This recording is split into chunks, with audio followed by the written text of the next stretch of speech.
Hello, everybody. Welcome and thank you for tuning in to Just Bleed Radio. Today is Sunday, the 6th of April, 2025, and this is the Weekend Roundup.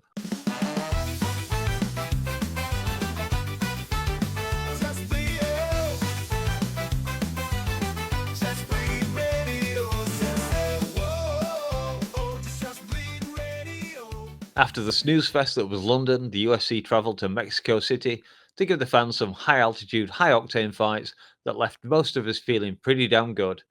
This week saw a return to the Apex, and whilst it's a dull venue, it has had the habit of generating some fun fights. But would it continue in that vein? Spoiler alert, it didn't. Alright, I'm your host Dangermouse, and I am joined by my regular sufferers in the purgatory that is the current UFC.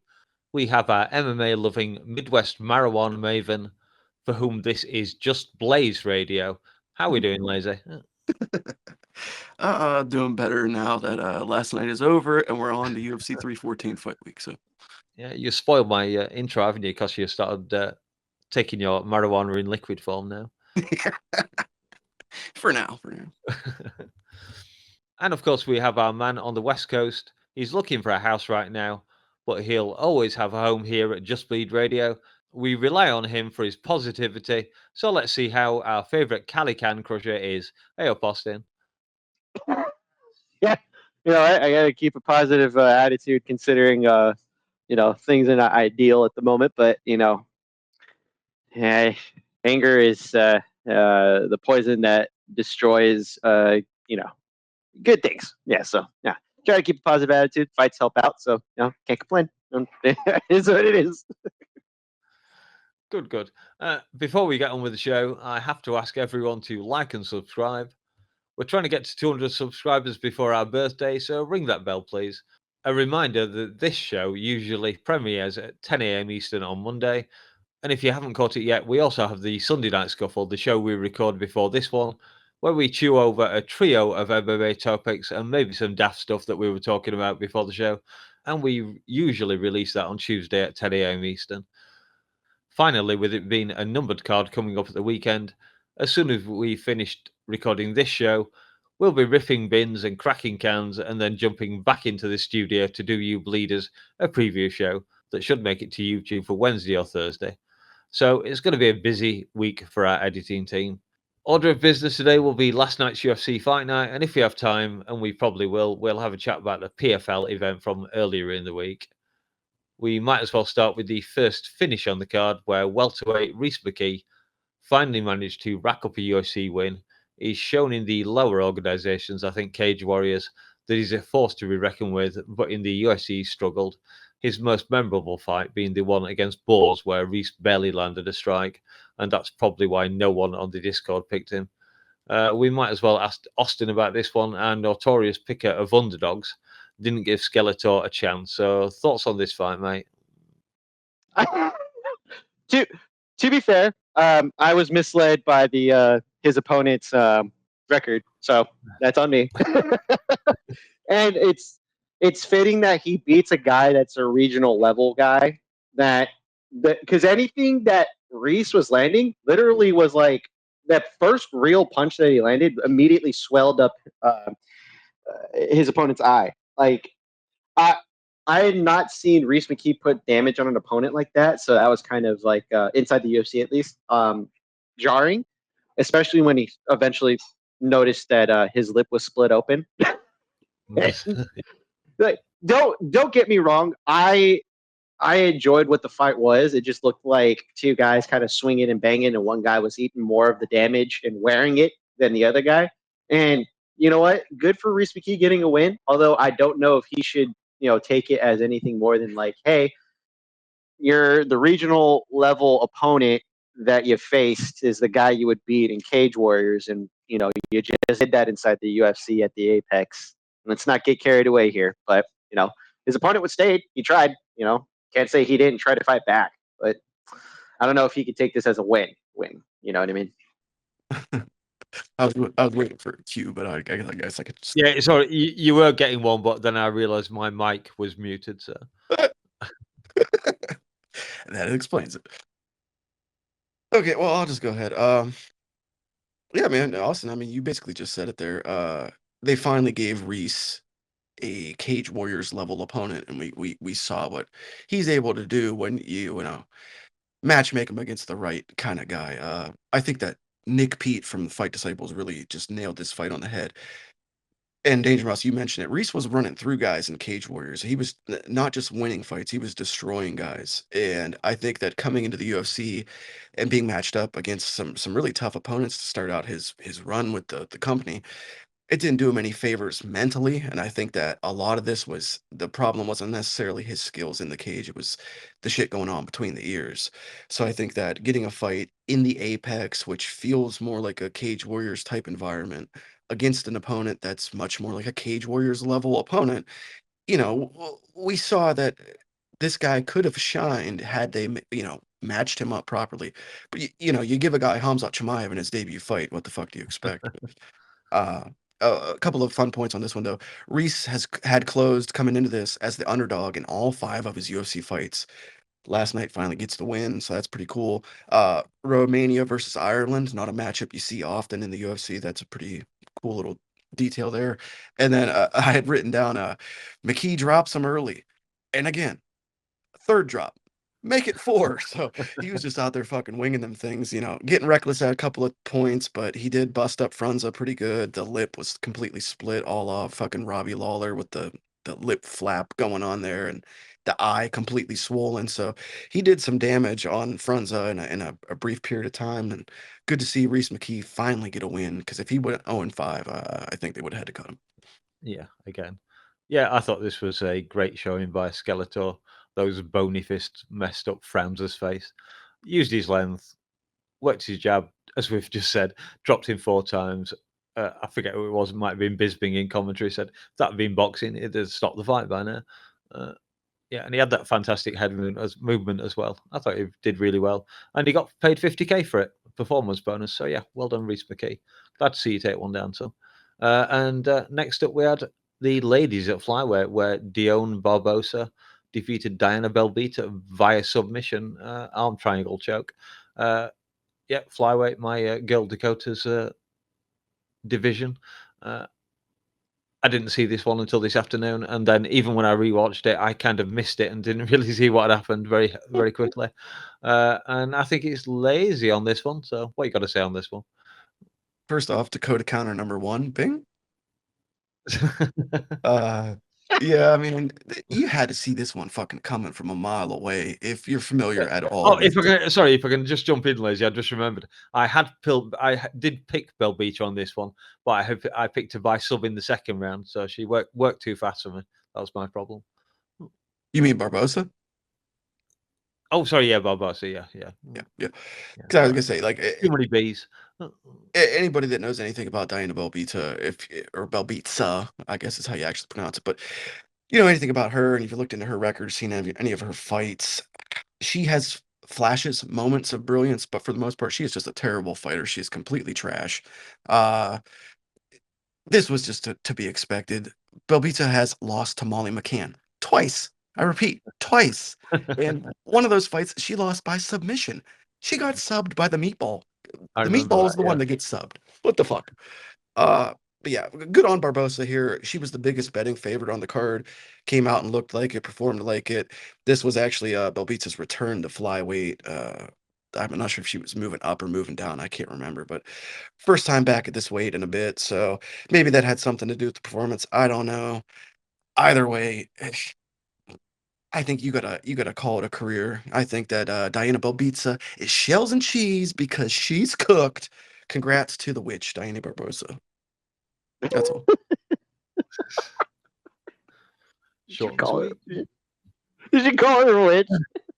Her name's the witch. Dione Barbosa's nickname is the witch. Oh, fuck, never mind. That threw me off. I don't know why. I'm so sorry. It just caught me off guard. Oh, man, I'll go. But, no, man. All right. This was like a competitive fight on the feet.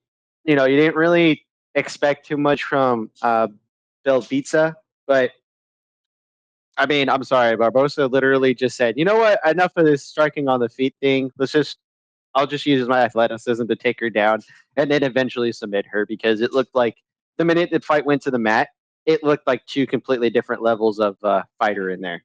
Like, she literally went from like the takedown to the mount to the head and arm choke with very little resistance, and that was like, all right, I kind of figured that would be the case, and congrats to Barbosa, but Belvita is not UFC caliber, I believe, and like Molly McCann, I probably don't need to see her retire, but definitely not be in the UFC anymore. Yeah. We don't need to say too much more on those. Onto the main card. Middleweight, Torres Finney defeated Robert Valentin. Decision split 30-27, 28-29, and 29-28. This was a funny one. I foolishly thought that Finney might have learned his lesson from the chats that he had with Dana on the Contender Series, I believe it was. But apparently not. He threw just 4 strikes in the entire fight. Didn't throw any in rounds 1 and 3, just 4 in round 2. Aside from how boring the fight was, the only thing of note is the judge who scored it 30-27 for Valentine, presumably because he was at least trying to do damage. I think it was him that scored it that way anyway. Only question is, will we ever see Finney again in the UFC? And do you care, Austin? Just because I like the wrestling, I can understand not liking the wrestling, but goddamn, like, so here's my take on it. As Dominic, I forget his last name, but from the Fast and Furious movies, if you know, you know. Doesn't matter if you're Toretto. Thank you. Doesn't matter if you're winning by an inch or a mile. Winning is winning. Except if you're Torres, Finney, and everybody just fucking hates you.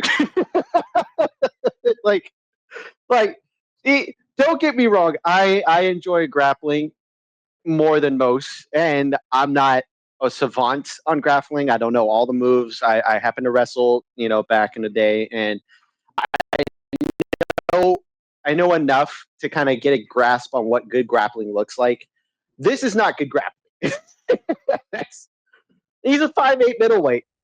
I don't know what you guys expected from him, but if he's a bowling ball who used to play as a fullback, chances are he's probably only going to be able to do one thing, and that's take people down and hold them. And he could even do that against his opponent very well. And then even then, his opponent could do nothing. This is the fight we should have expected. If Dana didn't want him here, he has nobody to blame on him, but himself for bringing him in. And that's the thing. I'm not mad that he got the win. I'm more disappointed that he couldn't do much more. But I mean, he's limited on what he got.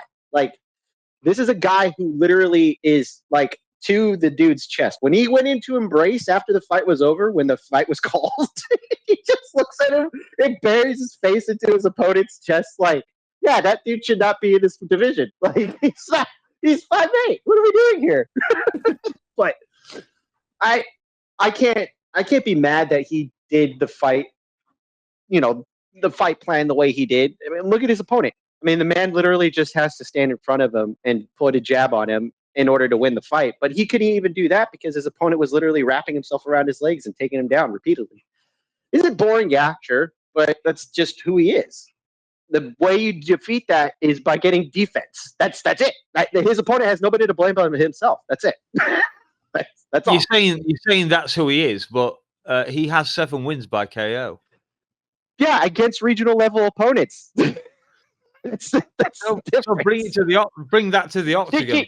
It doesn't. No, it doesn't, because his opponent should know how to defend against good takedowns, and that's the thing, is that if you don't practice that, this is the result. That's it. He's proving that he doesn't have great takedown defense. That's it. That's how you defeat this guy. But his opponent didn't learn that lesson. And Torres Finney probably gets one more chance, and then he gets booted. That's it. I would imagine so, yeah. Lazy?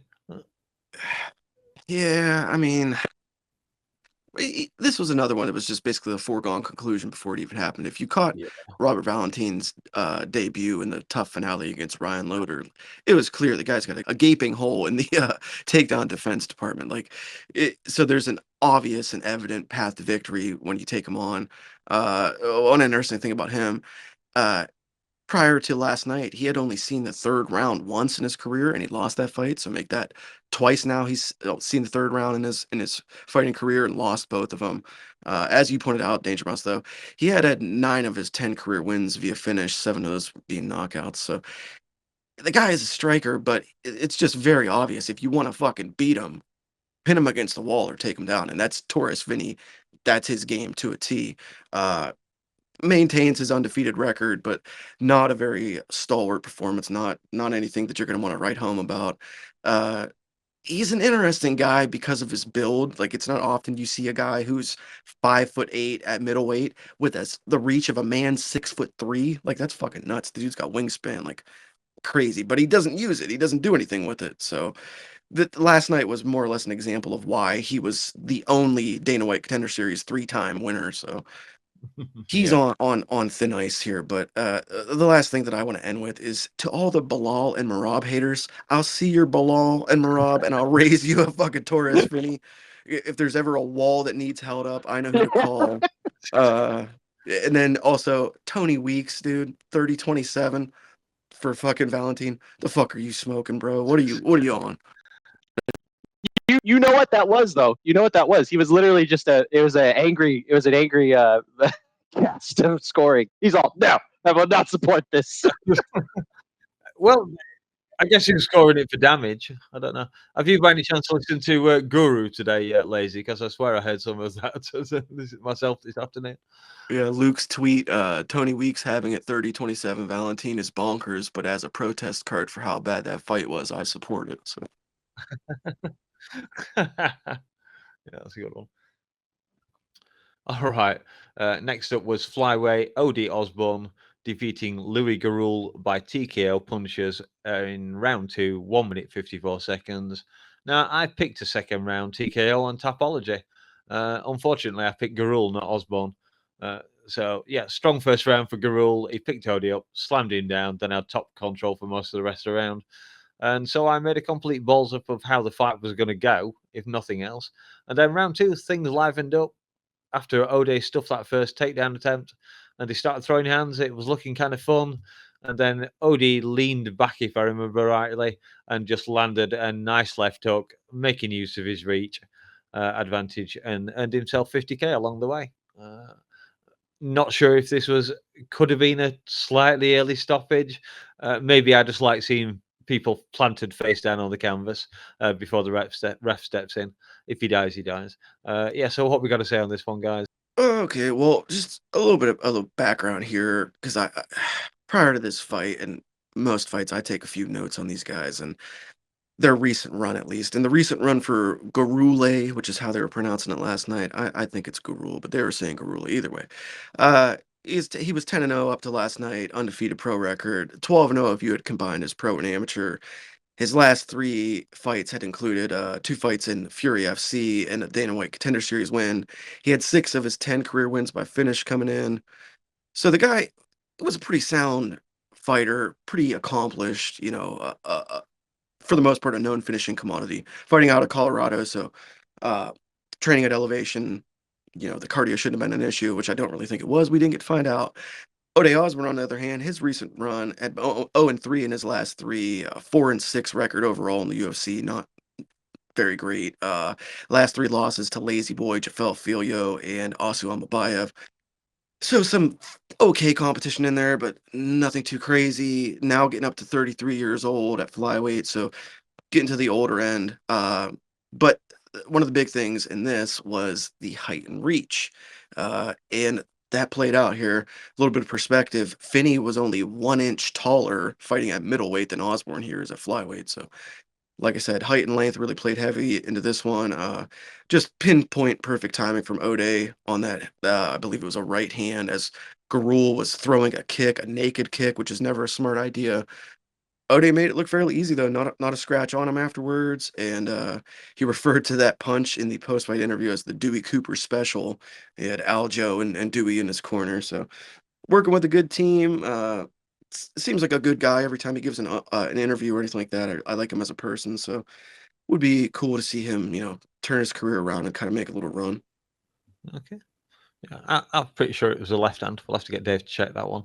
Steward's inquiry, please. Either way. Osborne just kind of like finally has the ability to kind of expand on his tools. Like he's never really been the guy that like gets a finish and then looks good doing it. He's usually the guy that gets finished or loses to a better grappler. That's been his MO inside the UFC. I mean, especially at lightweight. I'm sorry, flyweight. But it, the minute he finally started getting his timing down a little bit better, like you could see him kind of like setting up strikes and, you know, baiting his opponent to come in and just allow for the counter to just land on him. I mean, he finally got the defense going for the wrestling a little bit better because he got taken down pretty quick. But that's the thing is that he finally looks like he's kind of getting, you know, into his rhythm as a fighter. Like you want to look at O'Day and think that he's capable still, considering he kind of came in with a lot of hype and he hasn't really lived up to that at all. Now he has an opportunity to kind of continue that momentum. We'll see how they matchmake him though, because they usually like to feed him to the Sharks. So, but optimistic, but you know, not holding anything against him for it. You know, look good tonight. Hopefully, he can continue the progression. All righty, on to the next one. Middleweight, Brad Tavares defeating Gerald Meerschaert, GM3. Decision, unanimous, 29-28 across all three guards. Even I couldn't mess this one up. It had decision written all over it, and it did not disappoint in that factor. Tavares' striking looked pretty good, I thought. He landed some solid shots. I love that in round 2 when he put Gerald on the canvas via leg kick. He didn't even consider getting close to Gerald. He just danced back and went, no, get up, son. We'll carry this on our fight. GM3 taking round 3 after finally being able to impose his game for some part of the round. It was nice to see Beltran breaking up the little cuddle session that was going on because there was no action whatsoever. It was just pushing back against the cage. Cheered the crowd up no end by separating them, although, of course, GM3 went just back to trying to get more of that kind of stuff. So, yeah, this was a fight that I knew this was going to happen. I'm very rarely that confident, but I knew this one was going to be a decision, and I thought Tavares was going to get it. So, and it must be Austin this time. No, because this is the definition of middleweight. If you know, you know. And the truth of the matter is that like these are both guys who will like on any given night give really good performances to you know their opponents, even if they're kind of shooting you know aiming above their weight class, so to speak, in the rankings, and do pretty good. And then other nights they just get fucking floored, and there's not much you know they could do about it. Tonight they faced each other, and they look like typical middleweights who are just you know trying to maintain their spots. Like I'm not going to shit on them because they did try. They fought. It was a fight. A thing happened, and you know, but and they're not. Neither man is anywhere close to a title, nor are any of these guys beating any of the contenders in that you know 15 ranking up. And you know they just fought to maintain their presence and collect a check.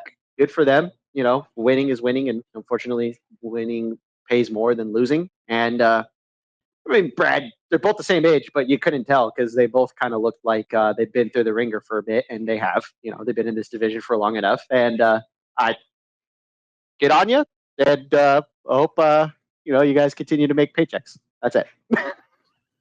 I'm sure they will. Lazy, anything on this one?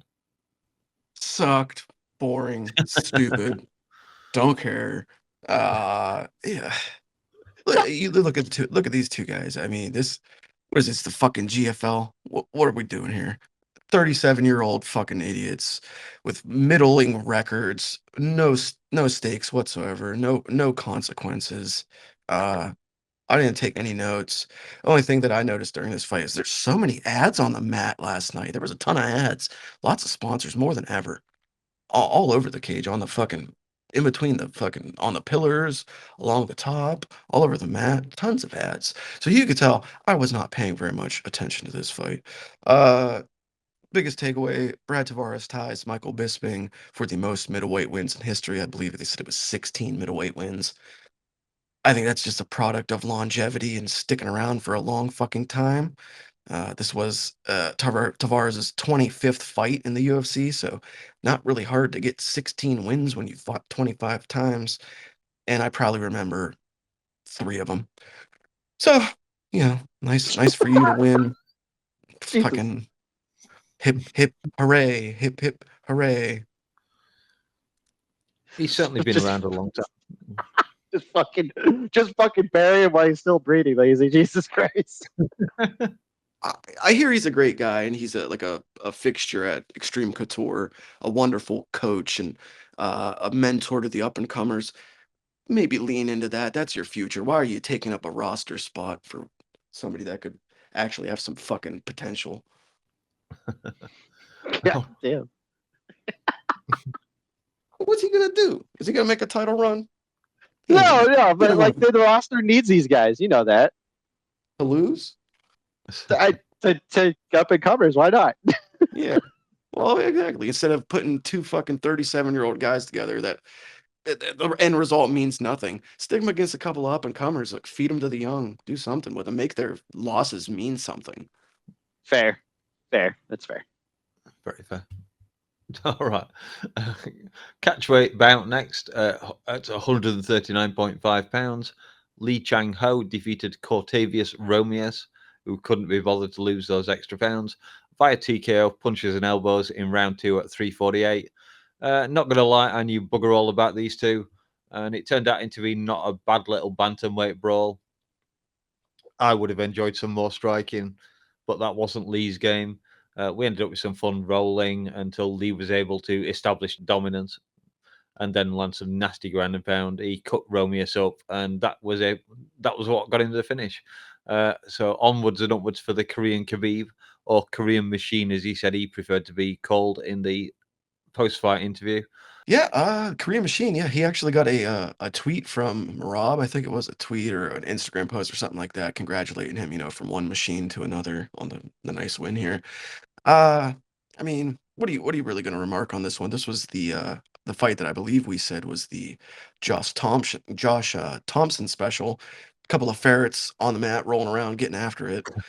And that's exactly what it was. There was some fun exchanges, some interesting scrambles, and different escapes and rollouts and things of that nature. But a little bit of background on the two of these, since they are relatively unknown guys. Cortavius Romius in his recent run, 2-1, with the loss being the most recent. He fell to Gaston Bolaños via UD back in November.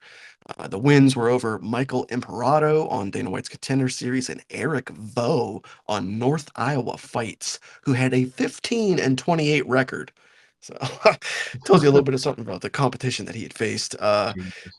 Yeah, Lee in his recent run, of course, 3-0 with 2 road to the UFC wins, and his debut against Long Xiao this last June, which he won by split decision. 6 of his 10 career wins had come by finish prior to last night. Known for violent ground and pound. Wasn't a whole lot of that on display, but yeah, again, another guy that had faced questionable competition. So they kind of paired 2 guys up against each other who had maybe not faced the strongest strength of schedule. And we got a relatively fun fight. Bad look for Romius, who has one of the funner names in the UFC, but did miss weight by a whopping 3.5 pounds. So not a good look. No, for sure. Roberts is the guy is like the guy who does really well in the gym, but he definitely has a hard time showing up on the when it's his time to shine. And Lee, for some reason, was having trouble keeping him in a position after they would. This was my personal fight of the night because the exchanges on the ground were fun. And aside from the weight miss, I think the main thing of this fight was just muscles don't win fights, technique and experience do. And one of these guys had a little bit more of that. And I think that was the difference maker in this, because once he found that that body lock, just managed to keep him in one position with his hips. He just unloaded with ground and pound and lived up to his expectation. It's disappointing when you have a guy who's that short and also kind of limited in his technique in Romius. Romius, is that how you say it? Romius? Yep. Okay. Romius is that dude who he is like that creative character where you just kind of put all the attributes into one skill, and it showed, unfortunately. And it would be interesting to see him as a flyweight if he could tone down his muscle density. Yeah, muscle density. It might work out for him as a flyweight, but if he wants to stay at bantamweight, he's at least got to make the weight class. And if he's not going to be bothered, he might have issues being a featherweight. So, Lee looked good. Can't wait. I'm excited to see what he does in this next fight. I did watch his last two fights, and I wasn't thoroughly impressed. Tonight was one of those things where I can at least appreciate what I saw. Onwards to the co-main then. Featherweight bout between Pat Sabatini, where he defeated Joe Anderson Brito via decision, a unanimous decision, 30-26, 30-26, and 30-27. A couple of judges handed out the far too rare 10-8 score for a round. And if it had been the same round, it would have been far better. But Chris Lieben scored it that way for round 2, and Sal D'Amato scored it round 3. The only objection I have here is the lack of consistency.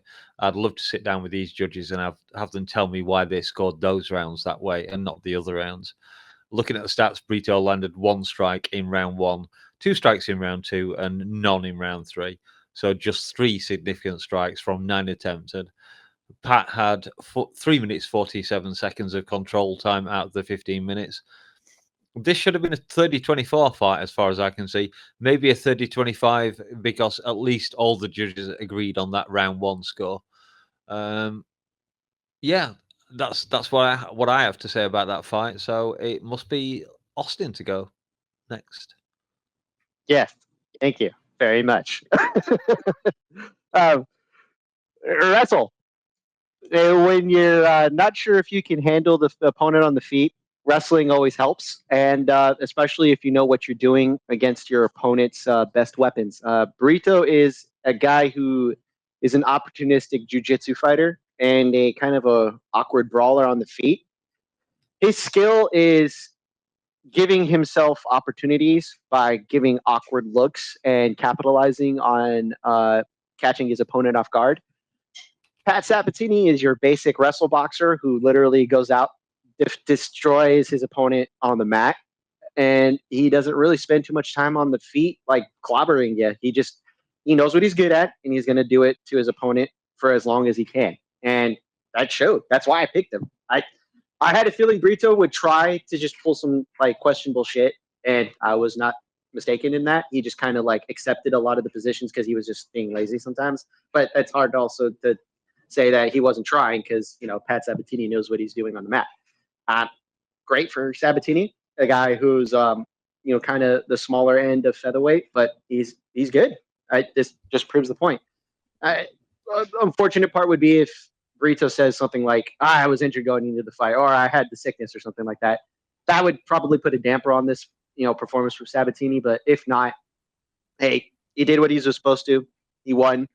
Another notch for wrestling, but this is what good wrestling looks like. It's not what Terrence Finney did. So that's all I have to say about that.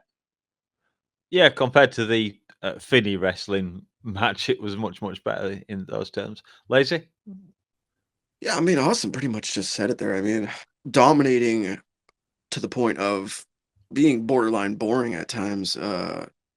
Pat Sabatini, a guy who has been more active in the last couple of years doing CFFC grappling matches, boy, it fucking looked like it because he was out there just fucking handling Joe Anderson Brito. I think in a way, it almost looked like from that very first takedown that Sabatini got and that control time he secured, Brito kind of just became discouraged and maybe had a bit of a lapse in confidence, and it bit him in the ass because from that point on, he was just winging wild shots, and that led directly into the hand of Pat Sabatini, who was able to continue to take him down and secure long chunks of control time throughout the entirety of the fight. And Brito, a guy that a lot of people were not high on, but had some hopes for as at least a finisher and a slugger in this division, kind of got exposed as somebody that could be easily nullified by a grappler the level of a Pat Sabatini. He just looked completely out of his depth. So a boring, not very fun performance. But just fucking yeah, just a killer showing in the grappling from Pat Sabatini. Hmm. Yeah, can't really fault him on that one. On to the main event then, which was Lerone Murphy defeating Josh Emmett by decision, unanimous. Two of the judges scoring it 48-47, the other one 49-46. Emmett with the highlight moment as he picked Murphy up and threw him down to the floor in round one. And that really was it for Emmett. Yeah, he scored 4 takedowns, but that's the only metric that he won wasn't in this fight. Some people might be critical of Murphy. Emmett was frustrated by the circling, and the crowd were booing at the post-fight interview when he was shouting 16-0. But just look at the stats. Emmett was only landing 28%, while Lerone was landing 53% of his strikes, and he was mixing up his targets pretty nicely. Concentrating on the head and legs. He certainly worked Emmett's legs over. Didn't worry so much about the body, but I know that taking shots to the body sometimes opens you to being countered, and you don't want to be countered by someone like Emmett. Because Emmett was headhunting, he was swinging for that one shot to end his torment, and Murphy was just too good for him. When they did clash and get into the brawling range, whilst they're up against the cage, Murphy was landing vicious elbows from the inside. We had a bit of pointed at the ground in the final round by Josh Emmett. I'm sorry, Josh. That shit's only cool if you're winning and willing to risk everything. When you've just been mostly picked apart for the last 24 minutes, he just looked desperate. Don't do it, kid. Well, I'm saying, kid, you're 40 years old. Yeah, so it's lazy on this one. See, I remember. I'll do my little recent run background on both these guys here. For Josh Emmett, 1-2 in the last 3, bounced back from the losses to Yair and Ilya with the resounding KO over Bryce Mitchell, which we all love and remember and holds a very fond, special place in our hearts. Yeah. But then he did miss around 16 months of time due to what he said was injury rehab.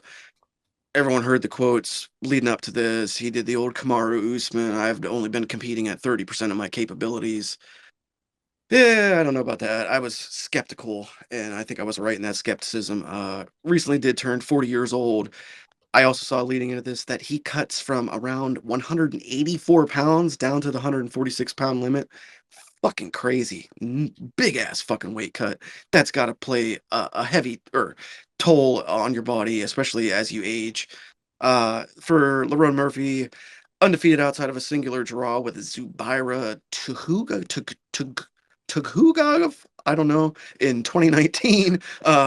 Last 3 fights were decision wins over Josh Kulabau, Edson Barbosa, and Dan Ige. 33 years of age, did have a 3.5-inch reach advantage coming into this fight. For the most part, I really just think that this was a vintage Lerone Murphy performance. He was outmaneuvering all night long, outpointing, landing, and getting out. And is that not the name of the game, especially against a guy who has nuclear bombs in his fucking hands like Josh Emmett? Uh, I think he did what he had to do. He did land several clean shots throughout the fight that put a hurting on Josh Emmett, rocking him at one point in the fight, giving him a bit of spaghetti legs. So I feel like he was engaging, but he was just engaging intelligently. He was doing what he needed to do to get this victory, and that was to stay away from those huge lunging overhands and power shots of Josh Emmett.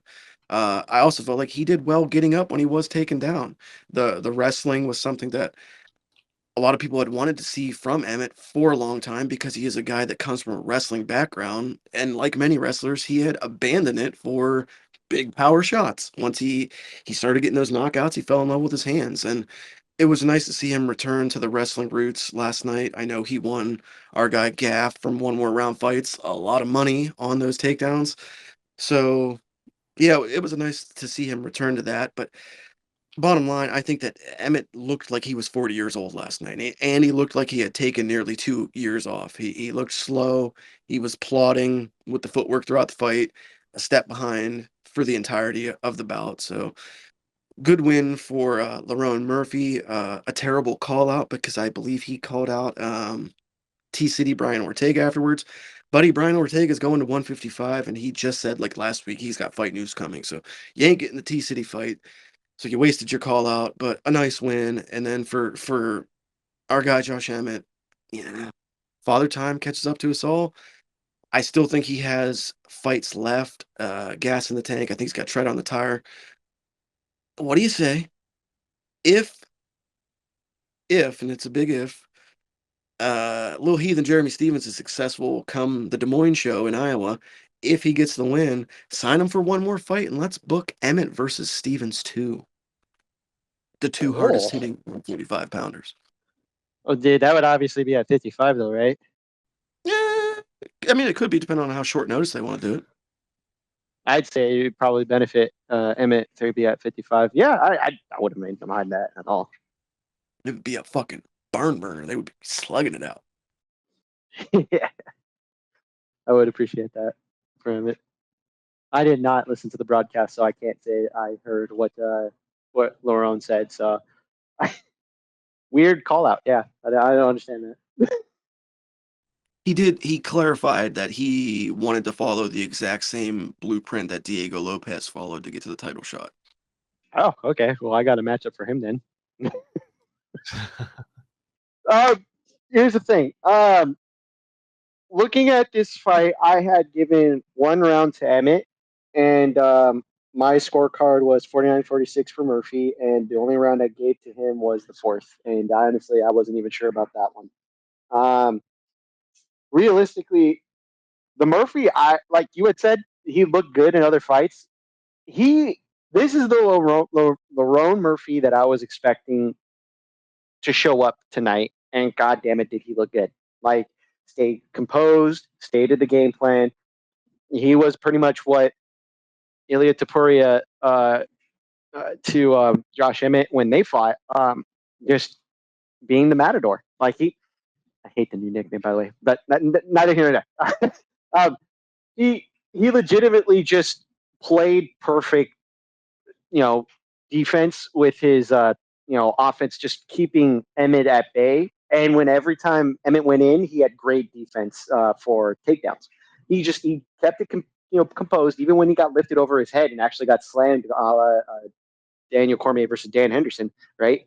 He kept it, where he needed to. He nullified Emmett's offense. Anytime they ever did get into the pocket, he didn't stay there very long, nor did he try to make it a point to prove that he can hurt him. He just managed to find the great timing opportunities and just kept the momentum throughout the rest of the fight. Emmett, I like Emmett, but he has not changed since he has made a second run, from when he came back to fight Dan Ige. Like, this is a man who is constantly injury prone. Like Lazy said, also cuts a ton of weight. Like, the fact that you said he walks around at 180, I'm walking around a little heavy at 180 right now, and I'm 5'6" and just cutting the weight, and that dude is in shape. That's insane to me. But he's shorter for the weight class, so it doesn't probably help him. Lerone Murphy looks like a dude who's on the path to a title, and I love that about him. This is the test you would need to prove that you're capable of winning a title. Like, stay composed against a dangerous opponent and not giving them a whole lot to work with, and actually proving that you can, adapt to the fight as needed and score. He like you said, Lazy said it. He managed to find opportunities to push, opportunities to score offense on him and hurt him. Like, he landed elbows in the pocket beautifully. He stunned him a couple of times, landed good, great body shots with leg kicks and spinning back kicks. And it's just a fighter of the past, unfortunately, despite all of his whole, like, I'm a dude fighter. I've been only fighting at, my 30% or whatever.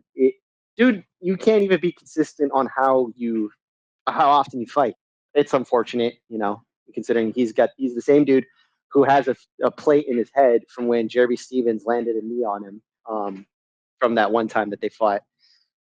It's unfortunate. As far as the matchmaking, Lerone Murphy needs to fight Movsar Evloev. That's it. Movsar needs a fight next because he's not going to be able to fight for the title anytime soon. Diego Lopez and Alexander are fighting for the vacant title next. Why not give him a contender in, Movsar Evloev, and that's like the new number one contender fight? Why not shake up the division a little bit? Yeah. If they don't go that route, I wouldn't mind seeing Lerone Murphy versus Arnold Allen over in London. I wouldn't mind that. I'd be open to it. Sucks for Mozart though, but not much you can do about that. That just leaves us one more thing to do then. It's time to rate that card. And I'm not going first on this one. I believe I went first last time. I think we'll throw Lazy. Lazy, you can go first on this one. I don't want to ask if you're going to recommend this card to your friends, because if you do, I don't think your friends should be your friends anymore. Yeah. You recommend this event to somebody, they're not really your friend. Turns out you don't like them very much. This was a slog, man. It was a slog from start to finish. Even the fights that ended early, they just didn't do it for me for some reason. I've heard a lot of people complaining. It's been a common sentiment lately that TKO is, really killing people's enjoyment of mixed martial arts and of the UFC as a fan. And I don't want to go that far. I'm still gonna watch this shit no matter what. But I will say that Saturday night's fights were not the most entertaining. It was not the most enjoyable card. The main card alone, it felt like it fucking drug on for 6 hours. Been a recent string of going really hard and tough on these cards, but I think that I cannot give this event much more than a 4.5. Ooh. That's 2 in a row. Yeah, I Below mean, 5 for you. You did bury 2 people on this card. That's not surprising. Austin, you can go next. Easy. 7, yeah, flat 7. Mainly because I was more entertained with the co-main, and some of the finishes usually keeps me interested. Easy. If you don't have expectations, the cards can be entertaining. Not everything needs to be, I need to wait and see for this. It's like watching a football game. You hope you're the team you're cheering for wins, but if you're just watching for the sake of watching, you'll never be disappointed. And on top of it, too, you don't have to watch every single fight if you're a casual fan. Remember that. You don't pay with your attention dollars, as Daz Rico would say. You don't have to watch everything. Us hardcores will watch everything because, you kind of have to. And with the amount of fights that they put on, it doesn't help. But, I'm not going to complain because, I'm not going to really do much else other than maybe watch the NCAA tournament, which, wasn't too bad. Wasn't too bad. But neither here nor there. Not fight talk. But I'll say 7. I'll say 7 because why not? All right. Yeah, that's not too bad. Kind of what I expected from you, to be honest. Yeah, for me, I said about the London card, which I scored 4.99. I said that the thing it lacked was KOs, and at least we had a couple of stoppages in this one, slightly more exciting than that, but not a good card. I did stay up all night. I did not fall asleep, probably because I was keeping myself distracted doing other things whilst the card was on. So the night just drifted away, and I didn't have a lot to drink either. So yeah, for me, I'm going to give it. I'm going to change things up ever so slightly because I don't think I've done anything quite like this before. 5.33 for me. Hey, nice. Just slightly above Lazy. Yeah. I'm a bit more generous on what I call average. So for me, an average is like 6.5 maybe. Fair. Yeah, whereas Lazy's clean and it's straight 5s for Lazy. That's average, I believe. All right, well that's that rated. Just PFL time. I think we've got just enough time to do a little bit on it. Okay, real quick, PFL was on this past week's Thursday night. Little bit of notes here that I got.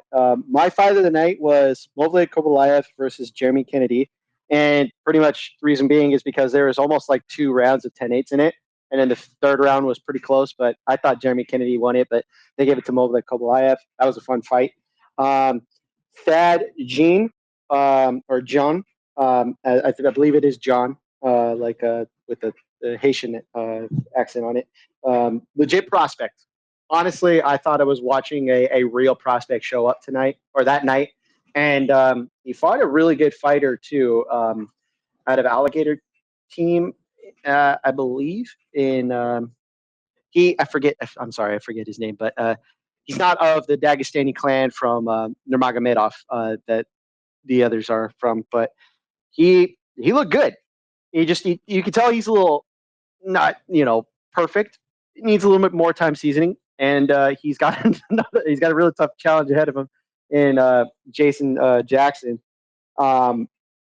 because he Jason Jackson also won on that card and looked pretty good, except for the illegal elbow that landed on the back of Koreshkov's head.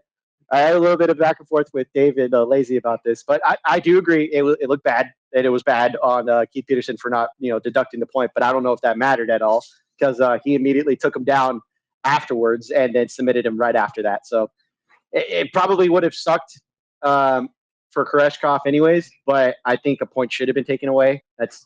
You guys, I'm going to agree with you on that, as much as I trolled you a little bit. But the other ones were Jesus Pineda, who won a tournament not too long ago and had been inactive for a year, came back and won in a very competitive fight. And then also a man that he had fought, Gabriel Baraga, also won in first round as well of their featherweight fight, and he looked good as well. I mean, he got a little close to getting finished, but he managed to fight back out of it and submitted his opponent as well. Overall, out of the possible 8 points that you could give this, an additional 2 for like a gymnastics score, I would say it was an 8 out of 10 for me, mainly because the presentation was better, the timing was better on everything. The fights didn't play out super boring. Maybe 2 of them did, but you're going to have those eventually. But I enjoyed for the event for what it was. It wasn't super long at all, and I look forward to the next time they have an event. Can't say much more than that. Absolutely. Lacey, anything to say on the PFL? Yeah, my very brief bullet points takeaways. First off, Keith Peterson, all nonsense. What the fuck are you doing out here, dude? The most clear and visible illegal shot to the back of the head that I've maybe ever seen in the thousands of MMA matches I've ever watched. When you see a guy elbow a man in the back of the head and a cut opens up directly in the spot where he was elbowed, like a fucking X marking the spot, you have to take the fucking point, especially in a scenario where it clearly is altering the fight, visibly affecting the outcome of the fight. Just absolutely absurd. And then to hear him tell Jason Jackson, Jason, this is your third warning. Your third warning. Yeah, no, that was pretty big. I remember that. What the fuck, terrible. bro? Like, what does it take? What does it fucking take? Do we have to fucking cripple a man in the cage to have points start getting deducted? Granted, it wouldn't have affected the outcome because he chose to continue the fight anyway. And of course, Jason Jackson capitalized on the now woozy man who was elbowed in the back of the head and then punched in the brainstem. Well, nevertheless, he wins. He advances. He will now take on Thad Jean or Thad John, whichever it is. An interesting matchup of Haiti versus Jamaica. So I think that'll be a fun fight. A veteran, former champion taking on a young up and comer, like we were talking pre-show, 26 years old, undefeated to this point. I think that they're kind of banking on him as being their male Dakota for that part of the world going forward. Fun young kid. Anyway, outside of that, like Austin pointed out, overall, I think this event was just a win as a whole for the PFL. Presentation improved, graphics improved, production improved, commentary improved, pacing improved, just top to bottom, bottom to top, a much better product presented by the PFL. And this was the first event of this year or season, whatever you want to call it. So expecting big things from them going forward. And I have to say, I will be tuning in for the PFL. Yeah, me too. When the next... Yeah, it was fun. I enjoyed it. I didn't keep my eyes glued to it, but I did watch it, and it was fun. Yeah, some fun fights. And okay, that's it for this Apex card, and we will be back next week with our report on the events at UFC 314, when Lazybed will be at the helm for the Florida card. We'll be back with the Sunday Night Scuffle tomorrow, and keep your eyes open for the UFC 314 preview show. So that's it from us. They've been Lazybed and Austin, and I've been your host, Dangermouse, and I needed another drink, so say goodbye, guys. See you later, dudes. Later. Yeah. Thanks for watching. Thanks for being in the chat. We love you. Yeah, for sure. It's been a long night, and it's only just started. Look at that time. Look at that time. 58 minutes. 59 minutes. You said you were going to keep it short. Yeah, 59 minutes. That is short. Yeah, that's what we usually do for the preview show, anyways. Even I couldn't mess this one up.